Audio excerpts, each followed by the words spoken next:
Welcome to This Week in Money. I'm Phil Mackesy. Today, Sean Brodrick on the oil and gas sector. Ben Rabidoux looks at those new mortgage rules. And Dr. Mike Berry has a rare earth update for us. We begin with Sean Brodrick right after this. It's all about money. At the HowStreet.com Money Expo, they'll be talking money, making money, saving money, and protecting assets. See Ross Clark with technical analysis, David Morgan, the silver guru, Keith Schaefer on oil and gas, and more. Plus, visit with industry exhibitors. The HowStreet.com Money Expo in Kelowna at the Coast Capri Hotel, Saturday, April 21st. To attend free, pre-register now at moneyexpo.ca. That's moneyexpo.ca. It's all about money. American Manganese Inc. has a manganese deposit in Arizona. Indicated 6.7 billion pounds. Inferred 8.9 billion pounds. Potentially the lowest cost producer of electrolytic manganese, costing only 44 cents a pound. Metal trading near $2 a pound. Do the math. Trading symbol AMY. Visit AmericanManganeseInc.com or phone me, Larry Ray, at 604-531-9639. Welcome to This Week in Money, the source for market opinions, brought to you by AmericanManganeseInc.com. Here is Phil Mackesy. Sean Brodrick is editor of Red Hot Global Resources and Crisis Profit Hunter from Weiss Research. Check out Sean's blog at uncommonwisdomdaily.com. And don't forget, Sean's at the Money Show in Vancouver, here in Vancouver, next week, March 27th and March 28th. You can get details at moneyshow.com. Wednesday afternoon at 2, Sean, you're talking about 8 forces powering up gold in 2012. Looks exciting, and it's a good time for us to catch up on gold and silver. Yeah, well, certainly we have seen both gold and silver pull back recently, and however, also historically when that happens, those metals tend to actually find a bottom in like March sometime. So, we should be coming up to a good buy point for both gold and silver and the mining stocks, and if you don't own them yet, then it might be a time when you want to put your shopping list together. Now, you're watching gold and silver all the time. What's driving the short-term drop in these two metals? That would be the rise in the U.S. dollar. Okay. Really, that's it. Now, how high will the U.S. dollar go? I don't know. We have seen economic news keep improving. And so, there's no two ways around it. Things look good here in the U.S., and so you can see why the U.S. dollar would go higher, especially because it seems like Washington can't agree on anything, and therefore people are thinking, well, if Washington can't agree on anything, then they're likely to spend, much money. So that's a way to look at it. Another way to look at it is that, if things start to weaken, we're going to see another round of, quantitative easing, and especially ahead of the election. They don't want anything to go wrong. They don't want to say that the Fed is playing sides and trying to help the Republicans actually be elected and stuff. So I think we are going to see more flows of free money, not only here in North America, but also in Europe as well, because their banking crisis has been, well, I don't want to say papered over. It actually has eased a bit. People are less worried that the euro will implode and stuff like that. So that's the good news. The bad news is there are still structural problems, not only in Greece, which, might make it out of the mess with all it has going on, but also Spain and Portugal and stuff like that. There are still a lot of problems that need to be solved, plenty more crises coming, so I can see more problems there as well. All of that uncertainty, of course, good for precious metals and specifically good for gold and silver. Yeah, that's the way I'm looking at it. Now, that doesn't mean we can't see, certainly we could see lower prices in the near term. However, probably not a lot lower. Frankly, I would love to see a pullback in silver, for example, to $25, because of the first time I didn't get to buy a bunch of things at $25. But that doesn't mean that I'm likely to get it. And just seasonally and for a whole bunch of reasons, we tend to see a March bottom in the metals. And so, we could see something like that. Now, it might be pushed back a bit. Maybe it won't come quite as soon as people think, especially if we're seeing an unwinding of the risk trade because of continued good news in the U.S. and Europe and that kind of thing. But all in all, I still feel pretty good about them. The big uptrends haven't broken, and as long as it's pulling back toward the big uptrend, and it hasn't broken it, that just means you're having a chance to pick them up on the cheap. Okay, so we are looking at bargains, hopefully, in gold and silver. What about gold and silver stocks? How have they been doing, and what's the outlook for gold and silver They've equities? been getting massacred. There's no two ways about it. They really have. Which, again, just brings up these incredible bargains. That's how I would prefer to actually play it. The funny thing is we have seen some life there in just the last couple days, so maybe we're reaching a point where people were saying, I knew these things were going to get cheap. I didn't know they were going to get that cheap. Yeah. So we'll have to see how it goes. And in the meantime, though, I've been playing the energy markets because I'm seeing a lot of opportunity there. I think natural gas looks super cheap. It's probably going to get more expensive. I think that in the U.S. anyway, we will see more and more conversions of vehicles to running on natural gas, whether it's liquefied natural gas, which they use for the big rigs, or else compressed natural gas, which they use for cars and vans. And so, there's plenty of opportunity in the small cap space. And if you're sick of waiting around for the small miners to actually turn up, then just go look at energy stocks because there's some great activity there right now. We're talking to Sean Brodrick here on This Week in Money. Speaking of energy, President Obama out on a 2-day, 4-state trip to promote his plan to make the U.S. less dependent on foreign oil. It sounds like a good idea. Yeah, I don't have any problem with it. I know many people rip Obama about this or that. Heck, I rip Obama about this or that. But on his energy thing, I think he's on target. Let's go. Let's actually push the U.S. toward using more of our own resources and be less dependent on imported oil and gas. The real potential is that we start using so much of this natural gas, which we have here cheap, both the U.S. and Canada. We have cheap supplies of natural gas. Start using that a lot more, which means we have to rely on imported oil less, and it can actually get to the point where we can start exporting it, along with exporting refined products. There has been a surge in the exports of refined products from North America. That's been happening over the past 3 months or so. It's just been huge. Exports go to Mexico, of course, but also Brazil and China, even places in Europe, because the price of the feedstock we have, which is oil, is so cheap here compared to what they have over there. You can actually refine it, turn it into gasoline, ship it across the ocean. Wow. And you can still make money on it. So, again, I'd love to see North America turn into an energy export powerhouse, and I think that we're on the cusp of that happening. Oil around $107 a barrel today, and you think it's going to head even higher? I do. That doesn't mean we can't have lower prices in the short term, but all the forces are there for a big move higher. Now, we did see this past week, we saw Saudi Arabia come out and say, we have plenty more excess production we could bring online. If we really had to sprint, we could pretty much make up anything that's going to happen with Iran. Maybe, but the market, after chopping, $2 off of oil one day on that news, is suddenly adding $1 because, just because the Saudis say that, it's not like they'll let anybody check. It's not like they'll let people come in and actually look at what they have. So of course, we're just taking it on their word. I know they're trying to calm down the oil markets for good reason. One good reason is they don't want to see the U.S. develop its natural gas resources. They'd much rather we all stay addicted to Middle Eastern oil. So they do have a dog in this fight, and I think that they would like to keep things in this nice, comfortable range between 90, maybe 90 on the downside and 105 on the upside. We'll see if they can actually do that. We are seeing more Libyan production coming on. Okay. So, that's another big thing. And despite all that, the price of oil keeps going higher, not only because of what's happening between Iran and the U.S. and Israel, where there's, a whole war of words going on, there are sanctions, there are threats of war, that kind of thing.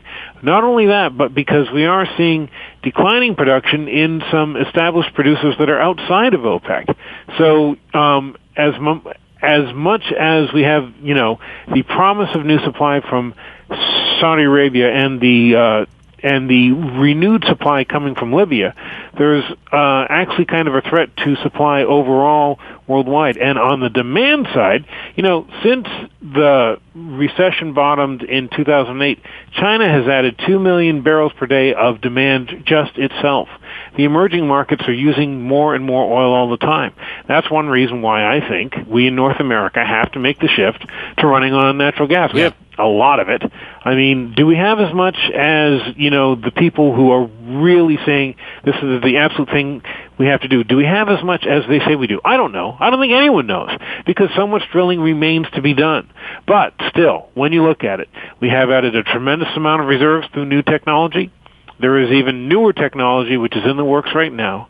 And then the new technology for the cars really brings the whole thing from promise to potentially being something that works. So I think it's a strategy we should really pursue. And there's a lot of great little small companies up in Canada, also in the U.S., but, even a lot more in Canada that really have the potential to ride that wave. Now, as a retail investor, how can I make some money out of all this? Well, you should subscribe to my services of course. And find out. Yes, all right. I never thought of that part. We've recently had a whole promotion on this, so I'm not going to give those names away right now. Okay. I can't. I just gave them to my subscribers, and, they had some already, but they just got some new ones. I can't tell you that. However, look at the good small names, the ones that are really growing their reserves, and just have the potential to actually be picked up by the larger fish, because that's the thing we're probably going to see a lot more of over the next year is these big oil companies that have more money than God. They need to increase their they need to increase their reserves. They need to increase their production. They need to just get a much better position in the new areas that are really starting to be developed right now. So we'll see some stocks snapped up for higher premiums than many people might think, but. Okay. When you look at the price of oil and gas now and where the prices will probably go, these things are bargains for the big ones to snap up. So I think we'll be seeing a lot more of that. What about the offshore factor? How much of a factor is China in driving things that are going on in this market? Oh, well, certainly China wants to buy a lot of them. Sure, yeah. I mean, they would love to, of course, because that's how they transfer technology back home is by picking up these companies. In fact, China, theoretically speaking, has more oil shale than the U.S. does. The thing is, it's not the right kind of shale. It's actually shale that is very difficult to crack. Doesn't mean it can't be done, but the technology has to be invented so they can do it. So what China's doing is it's like, investing in these companies, and they don't care if they operate at a loss. They need to transfer that technology to bring it back to China so they can use it there. So I think it has been a factor so far. That's one reason we have such a surplus of natural gas right now. The Chinese don't care if they lose money. The other is that just going forward, they will buy what they need because they have a plan. We need a plan too. In fact, I spoke to T. Boone Pickens not too long ago, he in fact was speaking about that thing. China has a plan. They have an energy plan.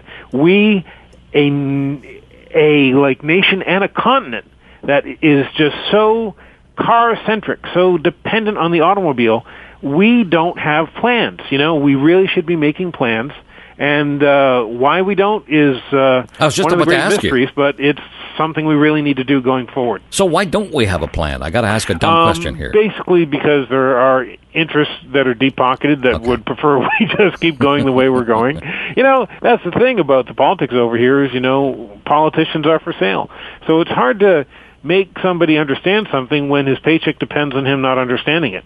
That's really the problem we have. However, there has been some good I don't want to say progress so much as, developments in that area, and I think we could see some things happening where if the government actually gets behind this kind of transition, then we could see things take off in a really big way, and I really hope that's what happens. Sean Brodrick is editor of Red Hot Global Resources. Check out Sean's blog at uncommonwisdomdaily.com. And don't forget you can find Sean on Twitter. Always follow what he's following. Some interesting developments that he's staying on top of at Sean Brodrick. And Sean will be at the Money Show in Vancouver next week, March 27 and 28. MoneyShow.com is the place you want to go. Sean, I hope we get to spend some time with you when you're up here, bud. Hey, I hope I get to see you too. I can't wait.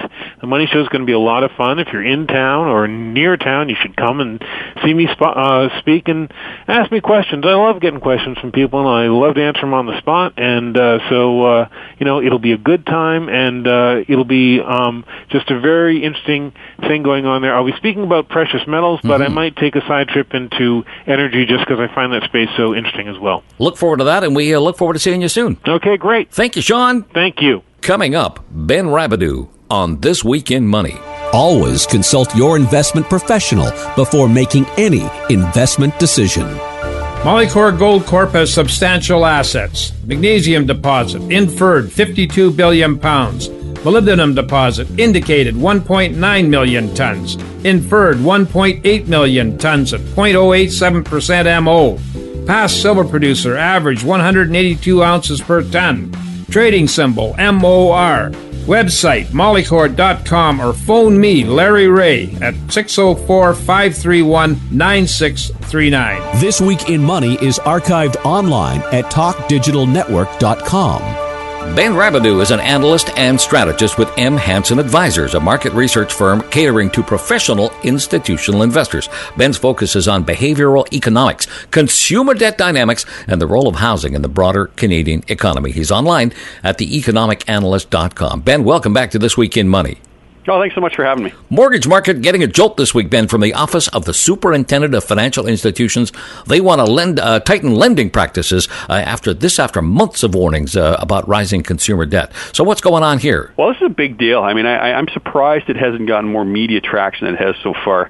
Now, remember, these are just proposed guidelines right now. So this is not anything that's hard and fast and on the books, but there's two broad areas that they're really targeting. One is the uninsured mortgage lending from the big banks. So that's your traditional mortgages, so more than a 25 or 20% down payment, and they call those traditional mortgages. So there's some rules coming online for how banks have to account for those and how some new lending guidelines there. But in my mind, the real big story from these proposed guideline changes is the change in home equity line of credit lending. This is a biggie, right? For a lot of people. It's huge. It really is. And it's underappreciated. If you look back, coming out of the recession, 2008, 2009, line of credit growth was booming here in Canada. It was so big, in fact, and I've run some numbers. You look out in BC, and the growth in line of credit lending out there was running at about 4% of GDP in 2008 and 2009. That's unbelievable. So, I mean, you want to talk about a stimulus. Everybody talks about the Canadian economy being strong coming out of the recession, all this. And, a big part of that was the fact that the consumer spending was so resilient. And it was so resilient on the back of so many people taking out these home equity lines of credit and spending them or taking that money and investing it, which creates jobs. And it boomed for the economy. But if these proposed guideline changes come in as they're currently written, it's going to be a massive blow to this home equity line of credit lending. So just kind of by way of summary, what they're looking at doing is lowering the maximum loan to value on those HELOC loans to 65%. Right, from 85% right now, and it sounds like most banks, the big banks, try to keep it below 80%. So I mean, there's a big one, right? So it's just going to flat out cut out or decrease the maximum amount that people can take out of their home. But then the second thing, which I also think is really a big one, is they're going to force these loans to be amortizing. So what that means is you can't just make your interest payments. So right now, the way they're structured, a lot of these HELOCs, you can basically just pay the interest portion on them, just a monthly, just a revolving type credit. And basically, if the OSFI has their way, they're going to say, no more of that. You've got to not only pay the interest, but you have to pay a chunk of the principal back. Right? So in my mind, that's really going to have the effect of, first of all, reducing some of the capacity of consumers to continue to spend at their current levels, right? Because the Bank of Canada has been studying this extensively because they're quite concerned about this dynamic, and they found that right now home equity withdrawal, so that's things like taking equity out of your home through a home equity line of credit or through a mortgage refinancing. But between those two things, home equity withdrawal right now is running at about 8% of personal disposable income. Okay. So in other words, people are taking equity out of their home that's equal to 8% of their disposable income each year. Now, you want to talk about what's goosing the consumer spending in Canada right now. That's it right there. It's credit. Right? Yeah, it's huge. And you go back a decade ago, we had consumer spending in Canada was about 55% GDP, and today it's 63%. Wow. That's a pretty major jump in a decade, and it shouldn't be a coincidence that happened right in line with rising house prices. You and I were talking yesterday, Ben, about where most of this home equity line of credit money is going. It is mostly going back into real estate. Well, there's a good chunk of it. Okay. The Bank of Canada actually looked at the different ways that it's being spent, and part of it's being put back into home renovations, a big percentage of it, actually. And then there's another percentage of it that goes back into investment, and they've split that up in the Bank of Canada review, and they looked at financial investment versus non-financial. So financial would be things like taking out home equity, investing in mutual funds or stocks or so on. But the non-financial, primarily, would be putting it back into real estate, right? And that, now, I don't have the exact number in front of me, but I think it was 15 or 20%. So, this is sort of a conveyor belt where people who own houses right now are able to pull equity out of their homes to make the down payment on another house, be it an investment or a recreational type property, and that conveyor belt is under threat. Right, so if these guidelines come in as they're currently proposed, I think it's going to be a big hit for not only consumer spending, but it could have the potential for really sapping some of the demand for the recreational property, some of the investment type properties. So it's a big deal. It's really not being reported the way it should be right now. We're talking to Ben Rabidoux on This Week in Money about the new Office of Superintendent of Financial Institutions guidelines. They are being put out for draft and may or may not become legislation. But here's one of the important segments of the thing that we should focus on. No more cashbacks for down payments. That's also big. Yeah, it has the potential to be. I mean, the whole idea that we have these cashback mortgages in Canada, it's pretty ridiculous.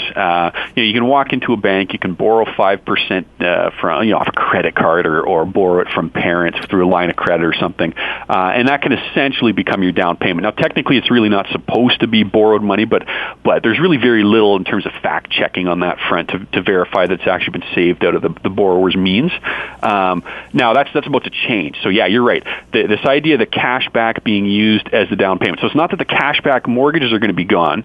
It's just that they have to have a legitimate down payment in addition to the cashback. So it can't be borrowed money. You can't end up with a home with basically 100% financing again, which is really the way it should be, right? Now, those cashback mortgages, they're still, I think, a pretty bad idea. But speaking to some different bank analysts, my understanding is there's still a relatively small portion of all loans being originated, maybe 2% right now. So they're not a massive driver of the housing market. But I think all of this just signals that we're entering a period that's fundamentally different than the last decade. So in the last decade, where we had loosening credit standards, we're really moving towards a period of time where credit standards are really going to be tightening, and that's going to be a real drain on demand for housing, especially with housing at these levels relative to incomes. You just can't support them at these levels without having a lot of credit available and having consumers willing to take on that credit to support price at these levels. We're talking to Ben Rabidoux on This Week in Money. And Ben, as draconian as all this sounds,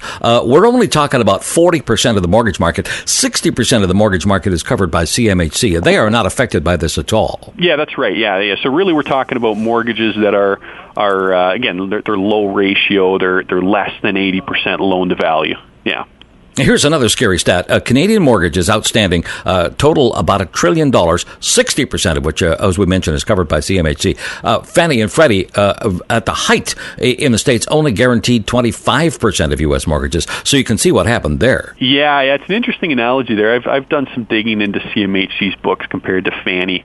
And, it certainly begs the question of what role the government and indirectly the taxpayers should have in the housing market. And I think a case can be made. I certainly don't agree 100% with CMHC's mandate. I mean, their mandate is to allow people to get into housing, first-time buyers, more affordably, and really it's sort of a self-defeating mandate. If the way you're going to help people get into houses more affordably is to basically lower the interest rate they're going to pay, which is essentially what CMHC does, in the long term, all you do is push up house prices.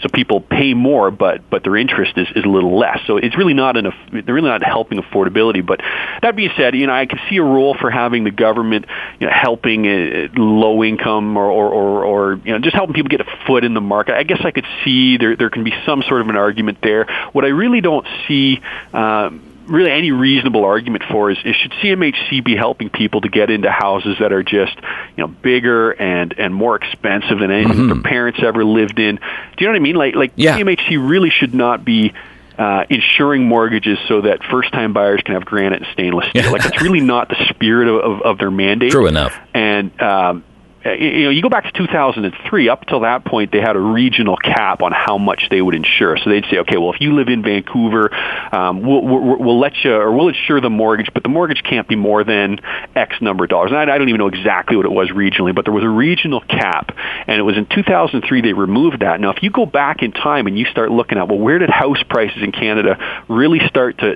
deviate from things like income growth and GDP growth? It was 2003. And if you look at CMHC's balance sheet and look at where did all this insurance in force, like where did they really start growing astronomically? Again, 2003, right? So in my mind, that was a massive policy blunder on the part of the government at that time to remove that mortgage cap.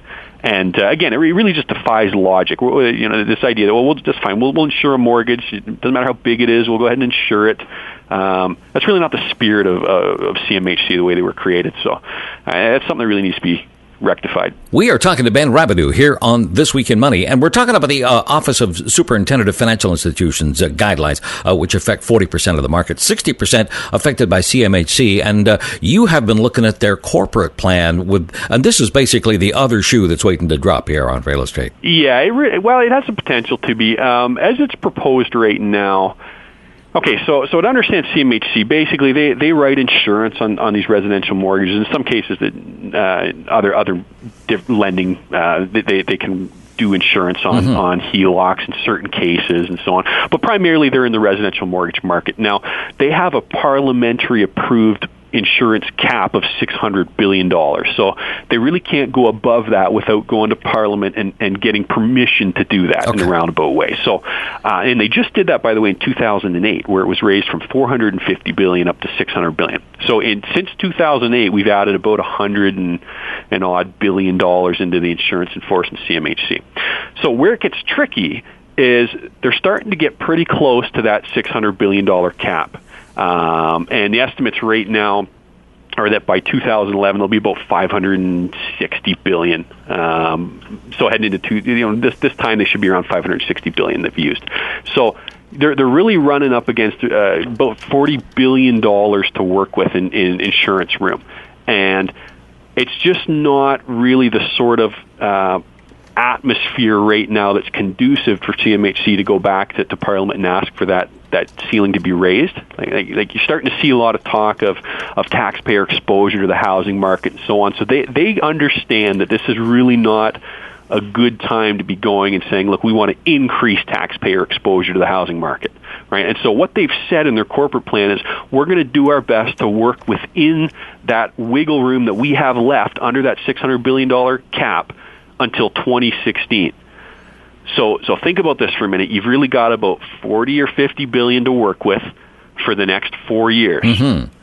Right now, to put that in context, to go back in time and look at how much their insurance in force has been jumping. I mean, there's, I've got in front of me here. I mean, there's a number of years where it was jumping by, to 20, 30 billion dollars a year, right? Wow. Yeah, exactly. Yeah. 40 billion back. You go back to 2009 to 2010. You're Those talking are big 40 numbers. billion jump. 2008, 2009 was a 65 billion jump, right? And now all of a sudden they're saying, okay, well, for the next 4 years, we're going to work with basically 40 billion. That's it.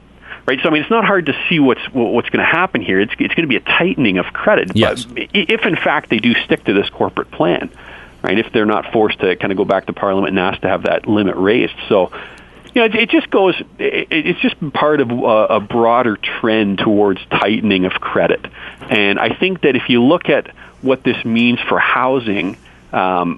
again, I keep coming back to you just can't sustain house price at these multiples of income without having abundant credit, because the reality is people need all that credit to bridge the gap between what they've saved and what they have to buy it for. Okay, right? so well, once if all that credit's not there, then house prices by default are going to have to come back, closer in line with historic norms of, house prices relative to incomes and so on. So we can pretty well agree that the credit punch bowl is going to be removed from the party. What is the short-term effect going to be on real estate? Well, short-term, that's a tough one. I'm not sure. We're seeing signs of tightening. You're seeing it particularly for the non-conforming type lenders, some of the or borrowers. So the non-prime type borrowers. We're seeing a lot of signs some of the major lenders are exiting those stated income and business for self mortgages. Those are small incremental tightenings that over time can have a substantial impact. Now, so the question in the short term.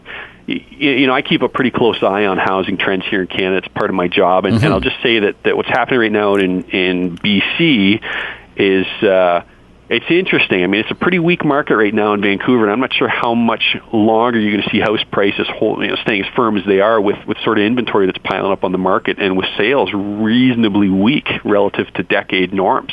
Right, so that's one market. Montreal's another one that no one's talking about. That's really quite weak right now. Toronto, of course, is the total opposite. It's just a bit of a gong show right now in Toronto. But I don't know how much longer this can go for. But it certainly is unsustainable. And when you remove the abundant credit from the equation, then house prices have to start moving back in line with historic norms relative to, historic multiples of income and historic multiples of per capita GDP. There are fundamentals that should underpin the housing market, and they're just not there right now. Ben, as a homeowner and as a person who would be maybe investing in properties, what should I be thinking about now? As a homeowner, when you look at the demographics here in Canada, there's a pile of people approaching retirement age, sitting in pretty big houses, and the latest estimates are that 60% of near retirees are planning on using home equity to at least partially fund their retirement. Oops! Right now, we start to look at what that means, when you look at this demographic bulge that's there in the baby boomers, it means there's a number of people planning on downsizing, likely to free up that equity.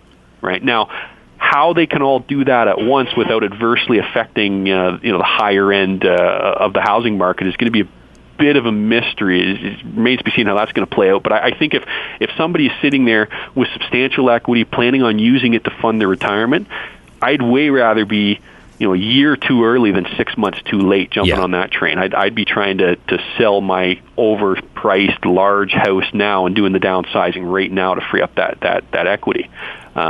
Now, in terms of if you're looking at investing in real estate, well, I certainly wouldn't be touching Vancouver right now, and I certainly wouldn't be touching the Toronto condo market. Beyond that, you've got to do some digging in some of the smaller communities and looking at just start looking for cap rates that are reasonable, right? That reflect the sort of return that you're looking for. House prices doubling every 8 years is well behind us.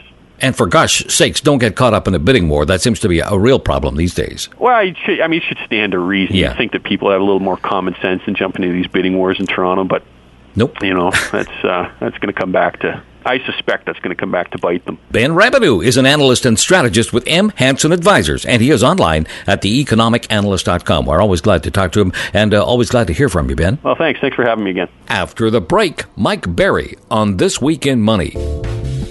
American Manganese Inc. has a manganese deposit in Arizona. Indicated 6.7 billion pounds. Inferred 8.9 billion pounds. Potentially the lowest cost producer of electrolytic manganese, costing only 44 cents a pound. Metal trading near $2 a pound. Do the math. Trading symbol AMY. Visit AmericanManganeseInc.com or phone me, Larry Ray, at 604-531-9639. This Week in Money is archived online at TalkDigitalNetwork.com.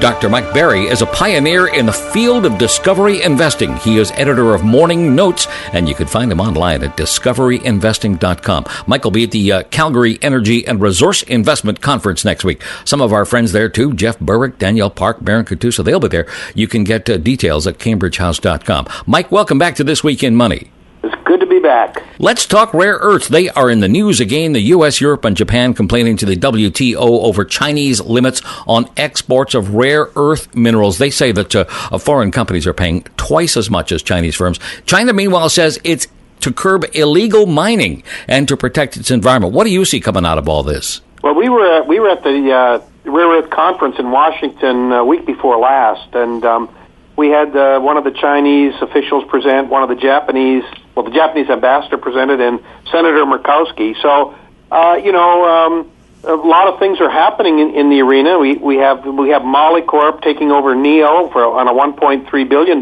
deal. NEO is a Toronto company, but it has plants in Asia. The WTO coming out and saying, that there's a problem with rare earths in particular, and the way China's handling them. But really, China has the supply chain set up in their country. They force other companies to come there. So I think they're pretty much bulletproof in terms of what the WTO wants for them, Phil. Mike, how much of this is, as people are suspecting, a conspiracy, and how much of it is just really the market forces at work here? Oh, there's no doubt that Chinese are manipulating this market, in my opinion. Okay. No doubt.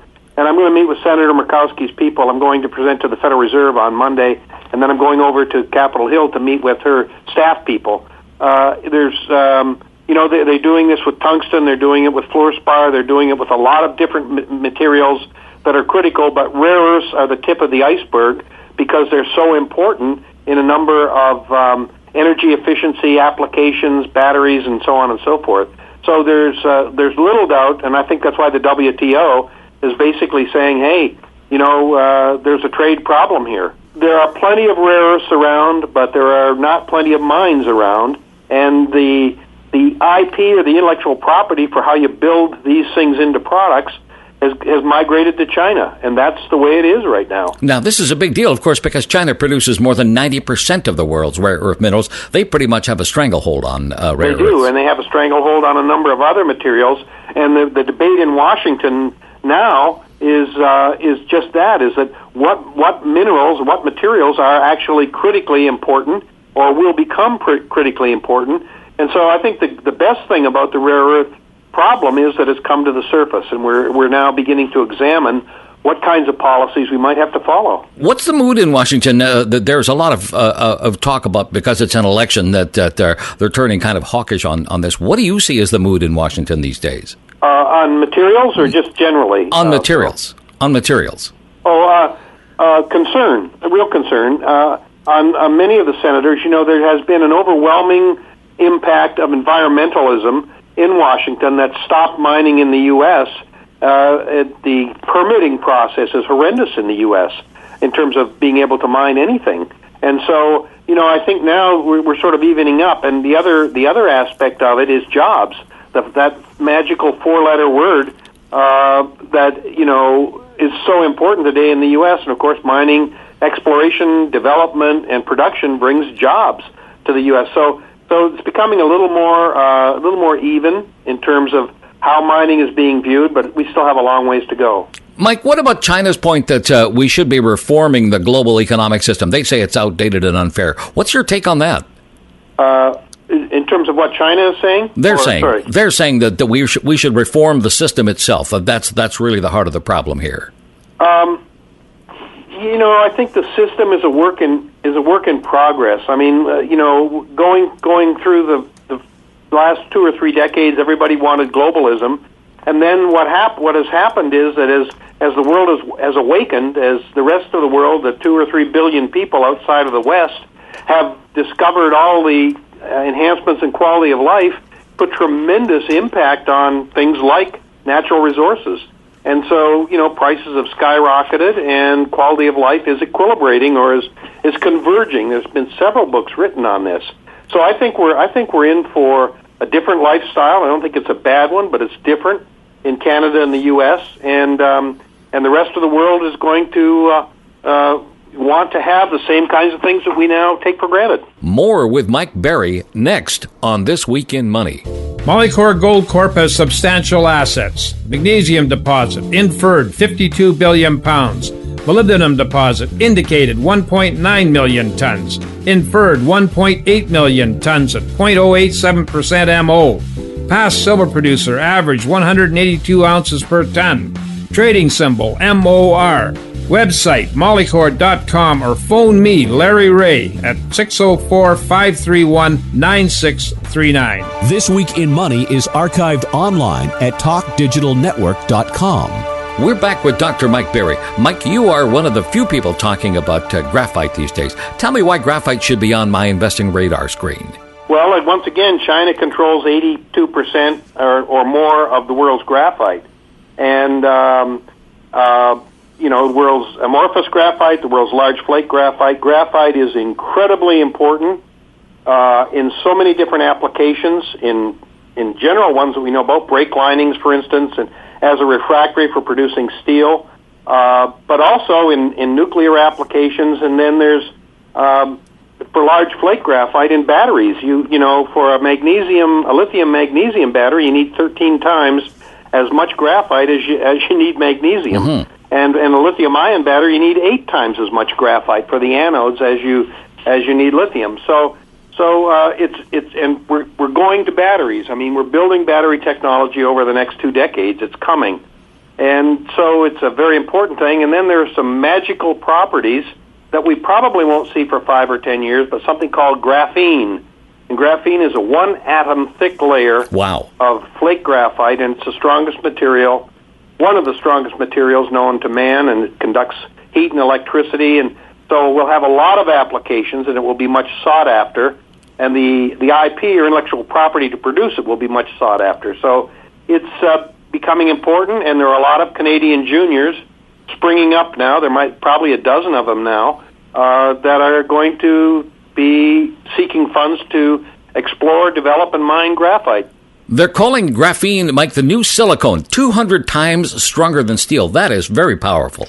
It is, because you can incorporate it into integrated circuits. You can do a tremendous amount with it. And the only thing I might add is that all of these things have, there was a Nobel Prize awarded, I think, 2 or 3 years ago for its discovery. So all of these things are true in terms of material properties, but they're probably 5 to 10 years away from actually being incorporated into products, but they will be coming. For example, thermal ink printing, when you print photovoltaic cells or microchips, uses a lot of silver, but it's been shown that graphene can replace silver to a large extent. It's got all the same properties, it's stronger, and it's much cheaper than silver. So, and much more available than silver. So that's why it's really become the material du jour, if you will, Phil. One of the most fascinating applications here, a medical application for graphene. I did not know this before reading this, but bacteria cannot grow on graphene. Correct. I mean, it does. It seems to be too good to be true, and I think what is probably going to be the situation is that all of these things you're reading about, because I read about them too from MIT and Journal of Science and things. I believe they're correct, but to scale them up into products, that will take us a decade or more. And but that's fine, because it will improve our quality of life, and it will have significant meaning for the mining industry, I think, in terms of materials that are now being used like copper and silver and zinc and things like that. Mike, we mentioned up at the top that you are going to be in Calgary at the Calgary Energy and Resource Investment Conference next week. Yes, I am. What are you talking about there? Well, I'm going to go off my topic a little bit, because everybody's talking about this great recovery. And when I speak at the Federal Reserve on Monday, this coming Monday, I've got a 3-hour lecture I'm doing. And so I'm going to take some of my material, and I'm going to talk about what I call the faux or the false recovery. And I'm going to focus on the Canadian economy as to what's going on, because everybody talks about Social Security and Medicare and Medicaid here in the States, but there are some interesting, quite different problems, not nearly as severe, thankfully, in Canada. So I'm going to talk about, the topic is called the full recovery. And then in my workshop, I'm going to be introducing our Discovery Investing Scoreboard, which is a software system that allows us to value these microcap companies a little more effectively. We are talking to Dr. Michael Berry on This Week in Money. Just over a month ago, Mike, we lost a good friend. David Coffin was 56 years old and a friend to a lot of us here in Vancouver. What do you remember most about David Coffin? A good friend, somebody who was humble and always willing to give advice and always willing to sit and have a chat or a coffee, and always concerned about people. And, water in Africa was one of his major issues that he wanted to improve the lifestyle of those who went before, but also an incredibly knowledgeable person, and it was a loss to our community of writers and to humanity in general. You mentioned Clean Water. He's behind a nonprofit organization called thewaterproject.org. What can you tell me about that? Well, I'm certainly an investor in that. Water is the next resource that, is going to become critical. Mm-hmm. And it is already critical in places like sub-Saharan Africa, where water is not potable, and the kinds of germs that you get, the kinds of, bugs and things that happen are largely due to the fact that the lack of good water. So I think it's an incredibly important thing, and it will become more important as we go forward. Dr. Mike Berry is editor of Morning Notes. You can find him online at discoveryinvesting.com. Don't forget you can subscribe free. All you've got to do is email info@discoveryinvesting.com. Michael Berry, thank you and have a great trip, my friend. My pleasure, Phil, and look forward to seeing you again. Our thanks to our guests, Sean Brodrick, Ben Rabidoux, and Dr. Mike Berry. And thanks to you for listening. I'm Phil Mackesy. For AmericanManganeseInc.com, we're back next week with another edition of This Week in Money. This Week in Money is a production of Howe Street Media Incorporated.